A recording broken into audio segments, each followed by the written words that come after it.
બે વાહન કાદવમાં કૂપી ગયા લાગે છે. બાઈકો તો ઘણી છે. તો હા તમારે તો લાઇટિંગ રહી જશે. લાઇટ લેવું હા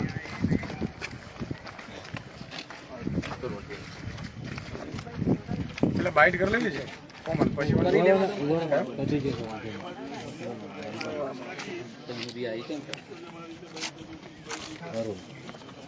આજે વહેલી સવારે ગંભીરા બ્રિજમાં જે પ્રમાણે એક પોસ્ટર તૂટી પડ્યો છે અને ત્યારબાદ જે પ્રમાણેની સ્થિતિ સર્જાઈ છે, રેસ્ક્યુ કામગીરી સવારથી ચાલી રહી છે, પરંતુ તંત્ર ક્યાંક ને ક્યાંક નિષ્ફળ સાબિત થઈ રહ્યું છે. 11 જેટલા જે છે મૃતકોના મૃતદેહ બળી ચૂક્યા હોવાની અત્યારે પ્રાથમિક માહિતી બહાર આવી રહી છે.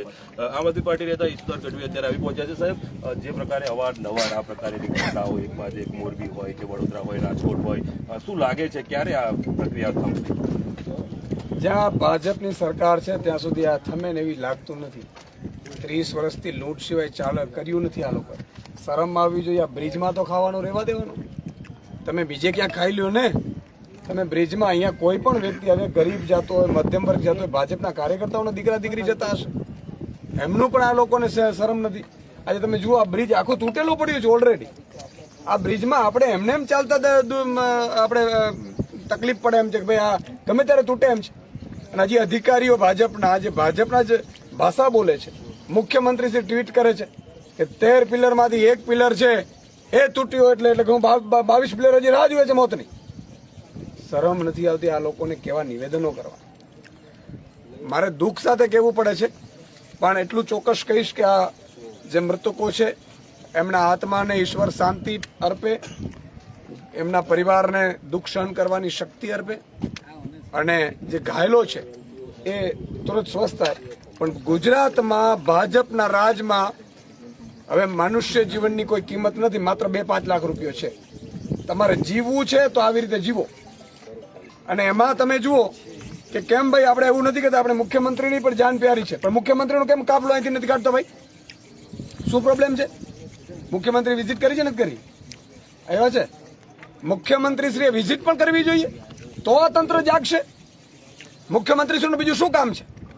આજે દુઃખ સાથે કેવું પડે છે 11 લોકોની ગુજરાતમાં જીવ ચાલી ગયો છે. મુખ્યમંત્રીને જે ટાઈમ નથી મળ્યો અહીંયા આવવાનો. તો હેલિકોપ્ટર શેના માટે આપ્યો છે? આપણે પૂજા કરવા માટે નથી આપ્યો. આજે ગુજરાતની જનતા પૂછી રહી છે. અને હજી આ એક બ્રિજ નથી. ભાજપના રાજમાં બનેલા બ્રિજના નીચે હું તમામને કહું છું, ભાજપના કાર્યકર્તાઓને કહું છું કે તમારા દીકરા દીકરીને ઉભા ન રાખતા અહીંયા. એમના બ્રિજ ઉપરથી ચાલતા પહેલા 100 વાર વિચારજો. અને સારું થયું છે ડેમ આનત બનાવ્યું 20-22 વર્ષથી. આ લોકોએ ડેમ બનાવ્યું તો ગામના ગામ તણાતા હોત. અત્યારે દુઃખ સાથે કહેવું પડે છે કે ગુજરાતમાં અત્યારે ભાજપે ભ્રષ્ટાચારની ચરમસીમા પહોંચાડી દીધી છે. ભાજપના તમામ નેતાઓ કરોડો રૂપિયા ખાઈ અને પ્રજાને ટેક્સ ચૂકવે પ્રજા, અને મોત આમ જનતાની આવે અને ખિસ્સા ભરાય ભાજપના નેતાઓના. આ બ્રિજના અહીંયા મેં વિડીયો જોયા છે નાગરિકોના. કેટલી વખત આ બ્રિજની રજૂઆતો કરી છે. કેમ ભાઈ કોઈને પડી નથી? અરે આ જનતા ગરીબ હોય, ભલે મધ્યમ વર્ગો છે તો આપણી છે ને યાર. આજે મુખ્યમંત્રીની જવાબદારી આવે છે. પ્રધાનમંત્રી મુખ્યમંત્રી ટ્વીટ કરીને છૂટી જાય છે.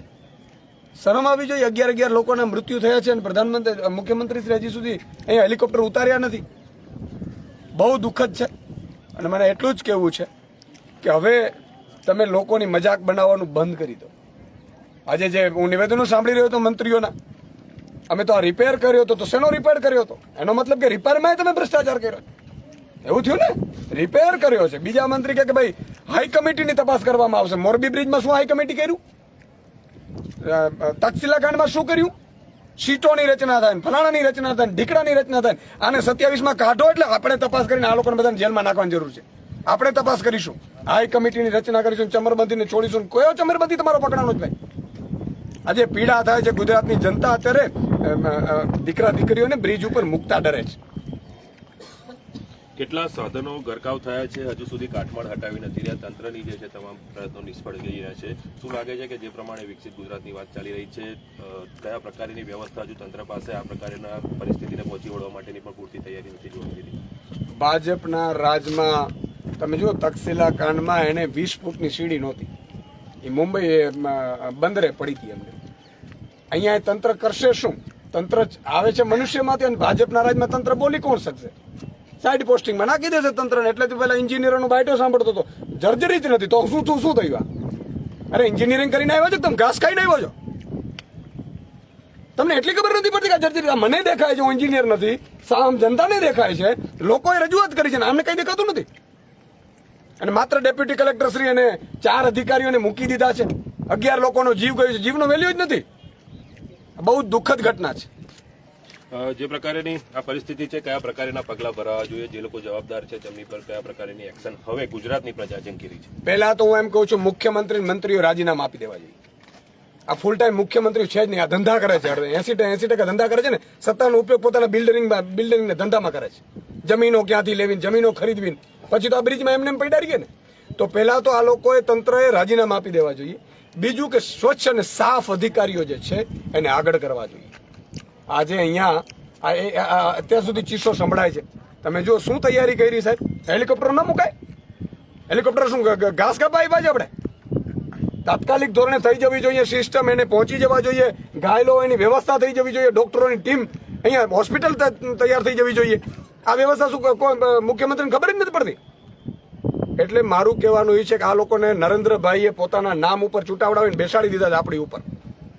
ભોગવે ગુજરાત. હવે જી હા, તો જે પ્રમાણેની સ્થિતિ છે અત્યારેની, જે આ પ્રમાણેની અહીંયા જે પુલમાંથી જે પ્રમાણે અત્યારે દુર્ઘટના સર્જાઈ છે, 11 સંકેત લેવામાં આવ્યા છે અને સિસ્ટમ જે છે તે પ્રોપર કામ નથી કરી રહી. તે પ્રકારની પરિસ્થિતિમાં હવે જે છે રાજીનામાની માંગ દ્વારા કરવામાં બધા ભેગા લઈ લેજો, પછી અલગ અલગ આપી જ દો બધા. એટલે પછી મારે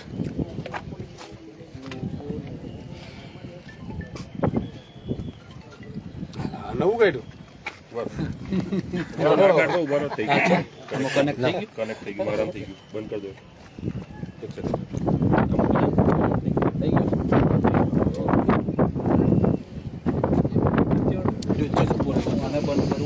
પાછું કનેક્ટ થશે.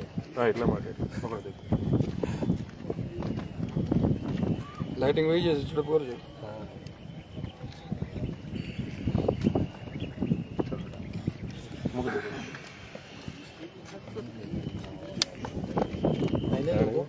બધા લોકો લઈ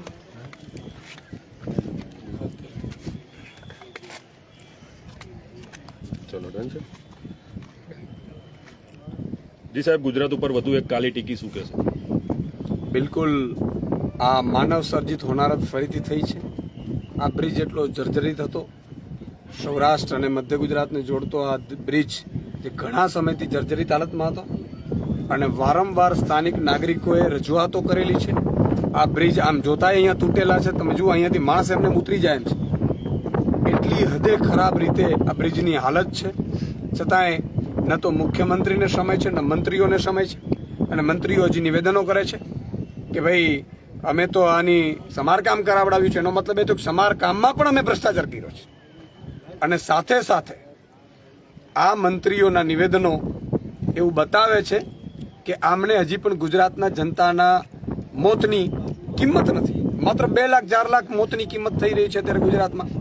આજે 11 લોકો જે મૃત્યુ પામ્યા છે, બહુ દુઃખદ ઘટના છે.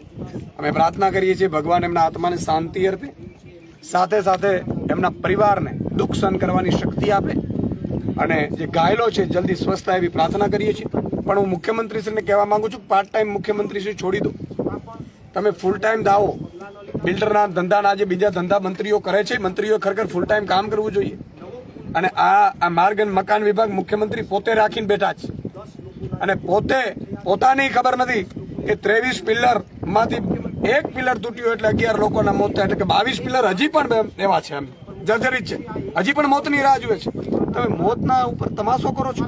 તમે હજી તમારી લાપરવાહીને ભ્રષ્ટાચારને બચાવવા માટે આવા ટ્વીટ કરો છો, લોકોની મજાક કરો છો. ખૂબ જ દુઃખદ છે. આજે અમે આજે અમારી ટીમ આમ આદમી પાર્ટીની અમારા કાર્યકર્તાઓને પણ કહ્યું હતું કે ભાઈ જ્યાં સહયોગ જોઈએ ત્યાં સહયોગ મળે. અને મને દુઃખ એ વાતનું થયું કે 11 લોકોના મૃત્યુ થયા છે. મુખ્યમંત્રી શ્રીએ કે મંત્રીઓ આવ્યા મને ખબર નથી, પણ મુખ્યમંત્રી તો નથી જ આવ્યા. આવવાથી શું થાય? અહીંયા ડિસ્ટર્બ કરવાનું નથી હોતું. માનો કે એમને પ્રોબ્લેમ થાય રેસ્ક્યુમાં, પણ એમના આવવાથી 50 બ્રિજ બીજા જે તૂટેલા છે એમની એમને ખબર પડે. સાથે સાથે અહીંયા કામગીરી વ્યવસ્થિત થાય. મુખ્યમંત્રીએ પોતાનું હેલિકોપ્ટર અહીંયા મૂકી દેવાની જરૂર હતી. જરૂર પડે તુરંત હેલિકોપ્ટરથી વ્યવસ્થિત સારવારો થાય. આ બધી વ્યવસ્થાઓ કરવાની જરૂર હતી. અને હજુ પણ ગુજરાતમાં એવા કેટલાય બ્રિજ છે. સારું થયું ભાજપને ભગવાનને પ્રાર્થના કરીએ કે આને છેલ્લા 22-23 વર્ષમાં ડેમ નથી બનાવ્યો, નહીં તો ગામના ગામ તણાય એવી સ્થિતિ છે. ભાજપ વાળાના ગુજરાતની જનતાને વિનંતી કરું છું, ભાજપના બનાવેલા બ્રિજ નીચે ઉભવું નહીં. આપણા દીકરાઓને પણ ઉભા નહીં રાખવા.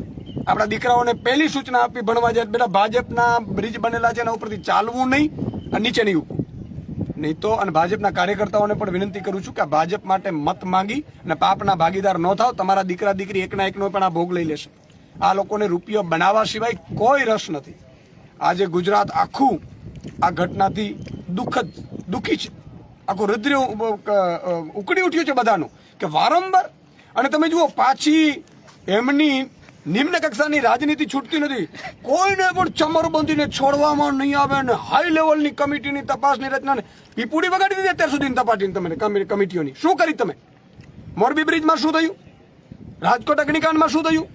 તક્ષશિલા કાંડમાં શું થયું? હરણી બોટકાંડમાં શું થયું? હરણી બોટકાંડમાં તો 2 બહેનો મળવા આવી, એમાં કે તમે એજન્ડા લઈને આવ્યા છો. આ શું થઈ રહ્યું છે ગુજરાતમાં? બહુ જ સ્થિતિ ખરાબ છે ગુજરાતની. ભગવાન કરે ને 2.5 વર્ષ આમને આમ નીકળી જાય અને 2.5 વર્ષમાં આખી કકડાટ સાથે કાળી ચૌદશની જેમ આ ભાજપે કાળી ચૌદશની જેમ નીકળી જાય. એટલી હદે અમે થાકી ગયા છીએ. કોઈને કાંઈ પડી જ નથી માનવ જીવનનો. બસ 2 લાખ 4 લાખ આપી દીધા પરિવારને. આમ આ શું થયું? અને હજુ તમે જોજો બીજી ઘટના આપણી રાહ જોતી હશે. સેમ પેટર્ન આવશે. હાઈ લેવલની કમિટી બનાવીશું, સીટની રચના કરીશું, તમે ચમરબંધીને છોડીશું નહીં, પછી કોઈ ચમરબંધીને પકડશે નહીં. અને પોતે એવું માને છે, ભાજપના નેતાઓ એવું માને છે, મુખ્યમંત્રી શ્રી એવું માને છે, મને લાગે છે કે એ તો મોરબી કાંડ હોય કે બીજા કાંડ હોય પ્રજા ભૂલી જશે ને પાછા આપણે મત આપશે. અને એટલા માટે તેને પીડા નથી. આ પણ ગુજરાતની જનતાને મારી વિનંતી છે કે હવે તમારી આત્માને જગાડો.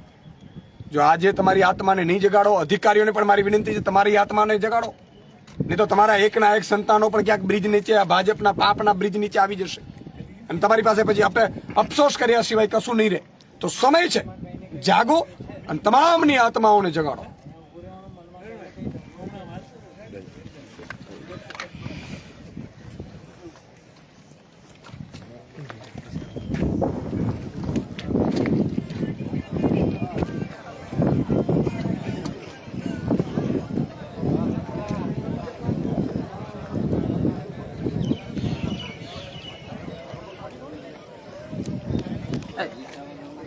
હાલો.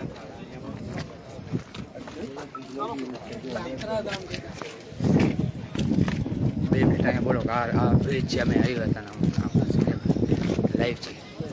મિત્રો, આ તમે જોઈ રહ્યા છો આ બ્રિજ, એટલી હાલત ખરાબ છે આમની. એટલું નહીં, આ આખું અહીંયા આવો જુઓ, આ બ્રિજ અહીંયા, આ બ્રિજની હાલત છે અને આ અધિકારીઓને બિલકુલ દેખાતું નથી. આપ જોઈ શકો છો, આખો માણસ અહીંયાથી ઉતરી જાય છે, પણ અધિકારીઓની જર્જરીત નથી લાગતું, કારણ કે ભાજપના કહેવાતા અધિકારીઓ છે. આજે તમે જો આ રેસ્ક્યુ ચાલી રહ્યું છે, આપણે પ્રાર્થના કરીએ ભગવાનને કે હવે મૃત્યુ આંક વધે નહીં. અત્યારે 11 મૃત્યુના સમાચાર આવ્યા છે. એમના પરિવારને સાંત્વના પાઠવીએ, ભગવાન એમના ચરણોમાં સ્થાન આપે અને જે ઘાયલો છે જલ્દી સ્વસ્થ થાય. પણ મોટી વાત એ છે કે 11 લોકોના જીવ ગયા છે, હજી કોઈને તમે વિચાર કરો. આજે આ બ્રિજની વારંવાર અહીંના સ્થાનિક નાગરિકોના મેં વિડીયો જોયા છે પ્રૂફ સાથે, એ અધિકારીઓ સાથે વાત કરે છે કે ભાઈ આ બ્રિજ તૂટે ગમે ત્યારે પડી જાય એમ છે, લોકો જીવને નુકસાન થાય એમ છે, જાનહાની થાય એમ છે, પણ કોઈ ભાજપ પર ક્યાં ફુરસત છે. એમણે તો ટીપીમાં રસ છે, ક્યાંથી ટીપી નીકળે ને ક્યાંથી જમીન લઈએ, જમીનના ભાવ ઊંચા કરે. એમને રસ છે ક્યાંથી કોન્ટ્રાક્ટમાંથી કૂચ મારી, એમને રસ છે. પ્રજાની કોઈ પડી નથી. ધંધા સિવાય કોઈ મંત્રીઓના ધંધાઓ જ બેફામ ચાલી રહ્યા છે. મુખ્યમંત્રીને ધંધામાંથી ફુરસત નથી. આ સ્થિતિ છે મિત્રો. જુઓ તમે, હજી પણ આજે એટલી વ્યવસ્થાઓ હોવી જોઈએ. ખરેખર તો મુખ્યમંત્રી શ્રી આપણે જે આપ્યો છે હેલિકોપ્ટર અહીંયા આવી જવું જોઈએ. એમણે જરૂરિયાત જે પણ વસ્તુની પડે, પણ દુઃખદ છે ભાજપ પાસે કોઈ અપેક્ષા રાખી શકાય એમ છે નહીં. ભાજપને માત્ર સત્તા ટકાવી રાખવી, જ્ઞાતિ જાતિ ધર્મના આગેવાનોને આગળ કરીને અને કઈ રીતે એમાંથી મલાઈ સેરવવી, એના સિવાય કોઈ નથી. એટલે આશા રાખીએ કે આવી દુર્ઘટના બીજી ન બને ને 2.5 વર્ષમાં આખી પાપની પોટલી અહીંથી વિદાય લે એવી પ્રાર્થના કરીએ.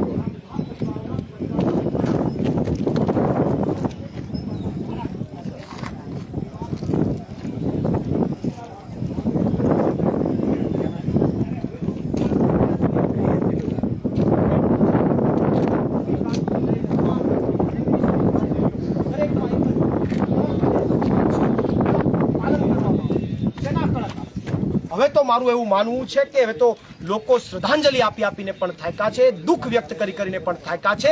હવે ગુજરાતનો આત્મા જાગવો જોઈએ. ગુજરાત